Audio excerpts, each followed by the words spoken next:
নমস্কার বন্ধুরা, আমি সোমা। ফ্লেভারস অফ এজি কিচেনের আরও একটা নতুন ভিডিওতে তোমাদের সবাইকে স্বাগত। চলো দেখে নেওয়া যাক আমার আজকের এই রেসিপিটা। আজ আবারও একটা নিরামিষ পটলের রেসিপি তোমাদের সাথে শেয়ার করব। আমার চ্যানেলে আমি এর আগে অনেক ধরনের নিরামিষ পটলের রেসিপি শেয়ার করেছি। আজ আবারও একটা নতুন ধরনের নিরামিষ পটলের রেসিপি নিয়ে চলে এসেছি। যারা নিরামিষ খেতে পছন্দ করে তাদের কাছে এই পটলের রেসিপিটা কিন্তু ভীষণই লোভনীয়। তৈরি করতে খুব বেশিক্ষণ সময় লাগে না, ভীষণ সহজ একটা রেসিপি, আর একদম ঘরোয়া উপকরণেই তৈরি করা হয়ে যায়। গরম গরম ভাত, লুচি, পরোটা, পোলাও সব কিছুর সাথেই কিন্তু এই রেসিপিটা খেতে দুর্দান্ত লাগে। তাহলে আর দেরি না করে চলো দেখে নেওয়া যাক আমার আজকের এই নিরামিষ পটলের রেসিপি। আমি এখানে 1 কিলো পটল নিয়ে নিয়েছি।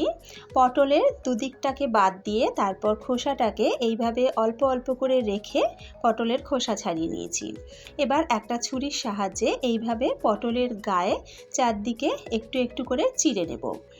এইভাবে প্রত্যেকটা পটলকে চিড়ে নেব। পটলের গায়ে এইভাবে যদি একটু করে চিড় লাগিয়ে দেওয়া যায় তাহলে কিন্তু খুব ভালোভাবে পটলের মধ্যে তেল মশলা ঢুকে যায়। এতে পটল খাবার সময় খুব ভালো লাগে। সমস্ত পটলের গায়ে চিড় লাগিয়ে নিয়েছি। এবার গ্যাসে একটা কড়া বসিয়েছি, তাতে 3টে বড় বড় সাইজের টমেটোকে ছোট ছোট টুকরো করে কেটে নিয়েছি। 1 ইঞ্চি আদা ছোট ছোট টুকরো করে কেটে টমেটোর মধ্যে দিয়ে দিলাম। আর দিয়ে দিলাম 4টে শুকনো লঙ্কা। তবে আমি কিন্তু এখানে শুকনো লঙ্কার বীজগুলোকে বাদ দিয়ে দিয়েছি। এতে একটু ঝালটা কম হবে, তবে তোমরা যদি ঝাল বেশি পছন্দ করো বীজ শুদ্ধই দিতে পারো। সাথে দিয়ে দিলাম একটা কাঁচা লঙ্কা। এবার এতে দিয়ে দেব 1/2 কাপ মতন জল। খুব বেশি জল দেওয়ার দরকার নেই, টমেটো থেকে কিন্তু এমনি জল বেরোতে শুরু করবে। জলটা দিয়ে একবার সমস্ত কিছু খুব ভালো করে মিশিয়ে নেব। এবার মিডিয়াম আঁচে চাপা দিয়ে 10 মিনিট টমেটো সেদ্ধ করে নেব। 10 মিনিট টমেটো রান্না করে নিয়েছি। টমেটো কিন্তু খুব ভালো মতন সেদ্ধ হয়ে গেছে, আর টমেটোতে যে জলটা ছিল সেটাও কিন্তু প্রায় শুকিয়ে গেছে। এবার নামিয়ে ঠান্ডা করে একটা মিহি পেস্ট বানিয়ে নেব। এবার একটা কড়া গরম করে তাতে দিয়ে দিলাম সর্ষের তেল।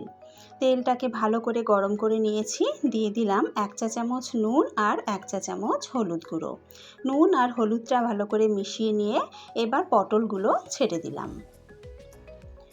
পটলগুলো লাল হয়ে আসা পর্যন্ত ভালো করে ভেজে নেব। এই রান্নাটা করার জন্য কিন্তু পটল খুব ভালো করে ভাজতে হবে, যাতে অর্ধেকটা এখনই সেদ্ধ হয়ে যায়। আস্তে আস্তে পটলের গায়ে লালচে রং ধরতে শুরু করেছে। পটলটা আরও লাল করে ভেজে নেব। দেখতেই পাচ্ছ পটল কীরকমভাবে ভাজতে হবে। এইভাবে লাল করে কিন্তু পটলগুলোকে ভেজে নিতে হবে। পটলগুলো ভেজে নিয়ে পটলগুলোকে তুলে নিচ্ছি।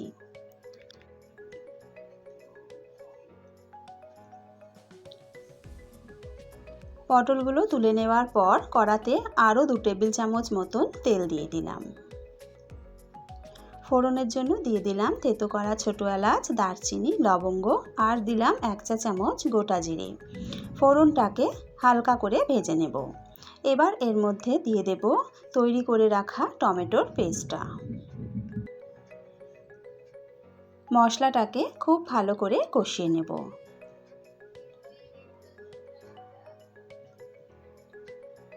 এই সময় এর মধ্যে দিয়ে দেব আরও কিছু গুঁড়ো মশলা। দিয়ে দিলাম 1/2 চা চামচ হলুদ গুঁড়ো, 1 চা চামচ জিরে গুঁড়ো, 1 চা চামচ ধনে গুঁড়ো, আর সুন্দর রঙের জন্য দিয়ে দিলাম 1 চা চামচ কাশ্মীরি লঙ্কার গুঁড়ো, আর দিয়ে দিলাম স্বাদ মতো নুন। যেহেতু আমি টমেটোর সাথে শুকনো লঙ্কা পেস্ট করে নিয়েছি, তাই আলাদা করে আর লাল লঙ্কার গুঁড়ো ব্যবহার করিনি, তবে তোমরা যেরকম ঝাল পছন্দ করো সেই অনুযায়ী ঝালের ব্যবহার করবে। মশলাটা খুব ভালো করে কষানো হয়ে গেছে। এই সময় দিয়ে দিলাম ছোট ছোট টুকরো করে কেটে নেওয়া ক্যাপসিকাম। এই রেসিপিটাতে কিন্তু ক্যাপসিকামটা অবশ্যই দেওয়ার চেষ্টা করো।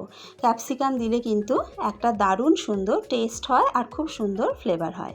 ক্যাপসিকাম দিয়ে মশলার সাথে 1 মিনিট মতো নাড়াচাড়া করে নিয়েছি। এবার ভেজে রাখা পটলগুলো দিয়ে আরও মিনিট খানেক কষিয়ে নেব।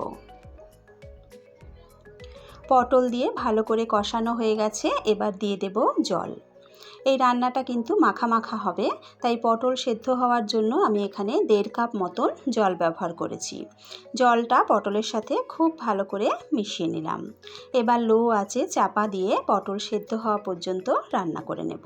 আমার চ্যানেলের যে সকল বন্ধুরা এখনও আমার চ্যানেলটাকে সাবস্ক্রাইব করনি, তাদের কাছে অনুরোধ রইল, প্লিজ আমার চ্যানেলটা সাবস্ক্রাইব করে আমার পাশে থেকো। তার সাথে সাথে পাশে থাকা বেল আইকনটা প্রেস করে নিও, তাহলে আমি চ্যানেলে যখনই কোনো নতুন রেসিপি আপলোড করব তার নোটিফিকেশান সবার আগে পৌঁছে যাবে তোমাদের কাছে। পটলটা সেদ্ধ হতে থাক, ততক্ষণে অন্য একটা পাত্রে 1/2 লিটার দুধ জাল হতে বসিয়েছি। দুধটা কিন্তু গরম হয়ে গেছে, প্রায় ফুটতে শুরু করেছে। এবার দুধ কাটিয়ে ছানা তৈরি করে নেব। আমি 2 টেবিল চামচ ভিনিগার নিয়ে নিয়েছি। অল্প অল্প করে ভিনিগার এই ফুটন্ত দুধের মধ্যে দিয়ে দেব। আমি এখানে ভিনিগার দিয়ে ছানাটা কাটাচ্ছি, তোমরা কিন্তু লেবুর রস দিয়েও কাটাতে পারো। দেখো আস্তে আস্তে কিন্তু খুব ভালোভাবে পুরো ছানাটা কেটে গেছে। এবার নামিয়ে ছানাটা জল ঝরিয়ে ঠান্ডা করে নেব। প্রায় 10 মিনিট মতন চাপা দিয়ে রান্না করে নিয়েছি। পটল কিন্তু খুব ভালোভাবে সেদ্ধ হয়ে গেছে। চাপা তুলে একবার ভালো করে নাড়াচাড়া করে নিলাম। ছানাটাকে জল ঝরিয়ে নিয়েছি, এবার ছানাটা দিয়ে দিলাম। ছানাটা দেওয়ার সময় কিন্তু পুরো জলটা চেপে বার করে নিতে হবে, যেন ছানাটা ড্রাই হয়ে যায়, তাহলে কিন্তু এই রেসিপিটা খেতে বেশি ভালো লাগে।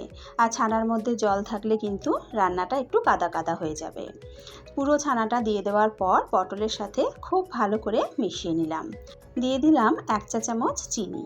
যে কোনো নিরামিষ রান্নাতে একটু মিষ্টি দিলে টেস্টটা কিন্তু খুব ভালো হয়। দিয়ে দিলাম 1/2 চা চামচ গরম মশলার গুঁড়ো, 1/2 চা চামচ কাসুরি মেথি, আর দিয়ে দিলাম 1 চা চামচ ঘি। ঘি গরম মশলা দিলে কিন্তু যে কোনো রান্নার ফ্লেভারটা খুব সুন্দর হয়। এবার সমস্ত কিছু খুব ভালো করে মিশিয়ে নেব। আমাদের পটল কিন্তু বেশ মাখা মাখা হয়ে গেছে, নামিয়ে গরম গরম সার্ভ করে নেব। তৈরি হয়ে গেল পটলের একটা দুর্দান্ত স্বাদের নিরামিষ রেসিপি, ছানা পটল।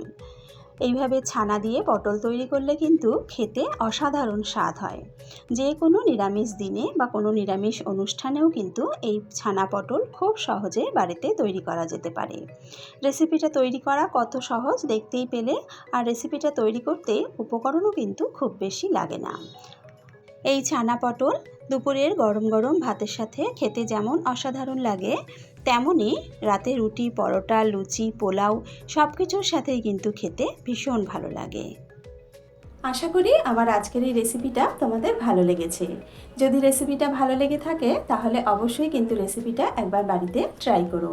আর বাড়িতে ট্রাই করলে খেতে কেমন হয় কমেন্টস করে আমাকে জানাতে কিন্তু ভুলো না। আজকের ভিডিও এখানেই শেষ করছি। আবারও হাজির হয়ে যাব একটা নতুন রেসিপির সাথে। সকলে ভালো থেকো, সুস্থ থেকো।